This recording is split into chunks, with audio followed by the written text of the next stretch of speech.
আসসালামু আলাইকুম সবাইকে। আমি চলে আসছি নতুন একটা ভিডিও নিয়ে। এই যে দেখেন, এখানে অনেকগুলো দুধ চাল দিতে দিয়েছি 2 লিটারের মতো। তারপর এখানে সিমাই ভেজে নিব। আমার ছেলেটা সিমাই খায় একটু খায়। ও লাচ্চা বা মিষ্টি জাতীয় কোনো কিছুই খায় না, সিমাইটা একটু খায়। সেজন্য ভাবলাম যে সবার জন্যই রান্না করি, বাসার সবার জন্য। সেজন্য বেশি করে একবারে 2 লিটার দুধ নিয়ে জাল দিয়ে দিয়েছি।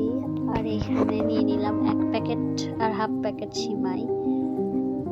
তো দুধের মধ্যে 2টা তেজপাতা ছেড়ে দিলাম একটু ফ্লেভারের জন্য। তারপরে এখানে দেখেন আমি বাদাম গুঁড়ো করে নিচ্ছি।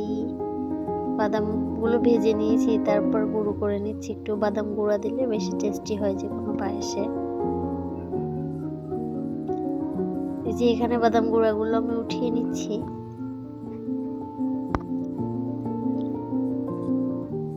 দুধের মধ্যে বাদামগুলো দিয়ে দিব। দেওয়ার পর তারপরে আমি পরিমাণ মতো চিনি দিয়ে দিব। দেওয়ার পরে লবণ দিয়ে দিব।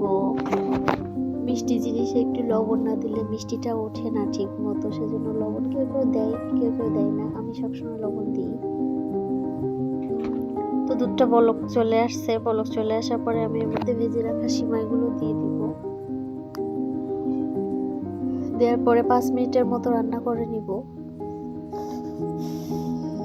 আমার বাসায় অনেক মানুষ, যে কোনো কিছু রান্না করতে হলে অনেক কিছু রান্না করতে হয়, অনেক বেশি রান্না করতে হয়। তারপর শেষে যে কিশমিশগুলো দিয়ে দিলাম একদম শেষে।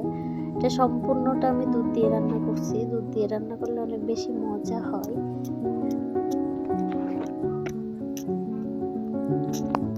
এই যে তারপর আমার পায়েসটা হয়ে গেছে, আমি ঢেকে রেখে দিব। দিয়ে আমি কিন্তু শুধু পায়েস রান্না করি নাই, আমি আরো অনেক কিছু রান্না করছিলাম। সবকিছু আপনাদের সাথে শেয়ার করব। ফুচকা, মেয়েরা ফুচকা খাবে, তো সেই ফুচকা, নুডলস এগুলো রান্না করছি ছোটোখাটো পিকনিকের মতো। তো ওরা 3 প্যাকেট নুডলস এনে দিছে, তো 3 প্যাকেট চাউমিন। এটা নুডলস আসলে না, লম্বা লম্বাটা আনছে। যে চাউমিনটা আমি প্রথমে পানি বলক চলে আসার পরে সিদ্ধ করতে দিয়ে দিলাম।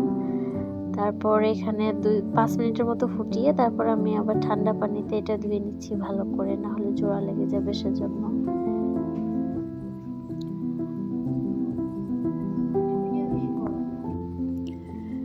সুন্দর করে চাউমিনগুলো আমি ধুয়ে নিচ্ছি, কিছু কিছু জোড়া লেগে গেছে সেজন্য।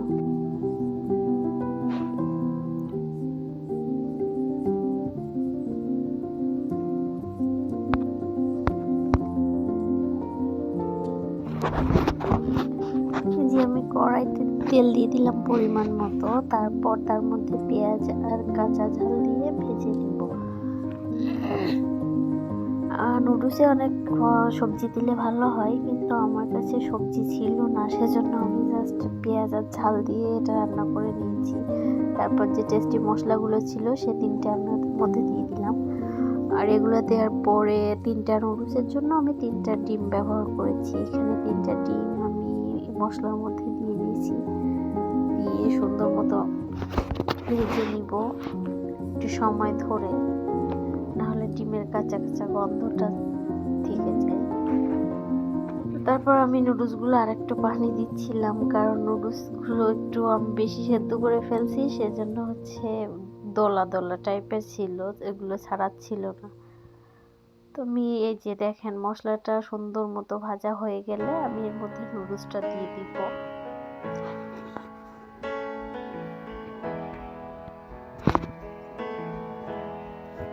নুডলসটা দেওয়ার পরে 5-10 মিনিটের মতো রান্না করে তারপর আমি এটা নামিয়ে নিয়েছিলাম।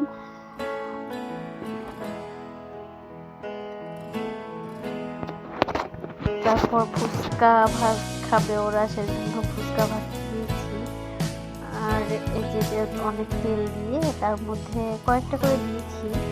ফুচকাগুলো অনেক সুন্দর, তেল যত বেশি দেওয়া যায় ফুচকাগুলো তত সুন্দরভাবে ফুলে যায়।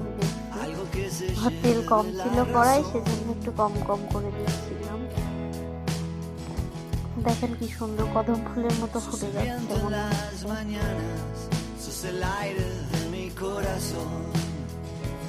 রায়ান এই ফুচকা শুধু শুধু খেতে আবার অনেক পছন্দ করে।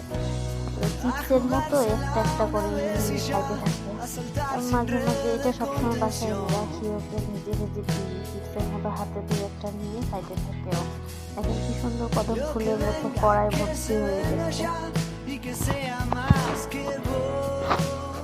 ফুচকা ভাজা শেষ হলে আমি অন্য পাশে যে ফুচকার পুরটা করার জন্য আমি পেঁয়াজ ভাজতে দিয়েছি। বুটটা রান্না করব, বুট আর আলু একসাথে দিয়ে সেটা পুর বানাবো একটা। পেঁয়াজটা একটু বাদামি করে ভেজে নিচ্ছি তেলের মধ্যে, নেওয়ার পরে আমি এর মধ্যে লবণ, হলুদ, কয়েকটা কাঁচা ঝাল দিয়ে দিব। তার মধ্যে বুটগুলো দিয়ে আমি তেলের মধ্যে কষিয়ে নিব। নেওয়ার পরে আমি এর মধ্যে আলু সিদ্ধ করে রাখা আলু দিয়ে দিব। তারপর জিরা মরিচ দিলাম একটু। এটা যে 10-15 মিনিটের মতো রান্না করে আমি নামিয়ে নিয়েছি।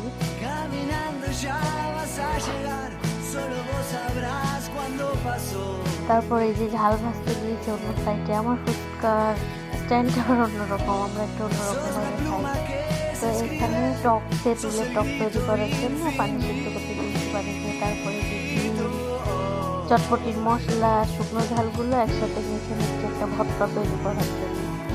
এর মধ্যে আলুগুলো দিয়ে দিলাম, দিয়ে বুট আর আলু একসাথে এই যে মাখিয়ে নিচ্ছি। এটা গরম থাকার কারণে বাটি দিয়ে প্রথমে চেপে নিয়েছিলাম।